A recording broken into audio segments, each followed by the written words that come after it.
जय श्री जगन्नाथ एवरीवन। ओम सूर्याय नमः। जय माँ समलेई। जोहार भुवनेश्वर। आज सांब दशमी से मुझे रेडी होचे। तो हे देख मुझे सिंदूर पिंधुचे। हे पिंधि पुंधा सारे तापरे जीवा पूजा करवार लगी। तो देख मुझे केन्दा दिसली। हे सेटिंग स्प्रे टी लगे देसी मेकअप उतरी जीवा ना हाथ तापरे केते ठंडा लगुच रे बुआ आज। हाय तो आपण मान को सांब दशमी अनेक अनेक शुभेच्छा और शुभकामना। तो चलो एसिनका जीमा पूजा करवा लगी। हे पूजा करुचे मुई नेनी हे सका उठी जाइए आउ मते एटा हैरान करुचे काଣା करुचु मामा देखुचे हेडा।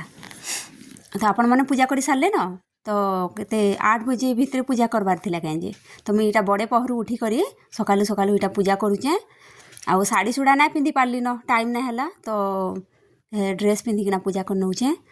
हाँ भगवान मन रो श्रद्धा देखसन किसी आउ किसी ना बस नहीं के जुहार कर बोलुचे जे हे ना करबार के देखले जुहार ना करे। हे देख मुझे पूजा करी माँ पूजा करथिले जे फोटो पठेइथिले मोर पूजा कलार फोटो इटा।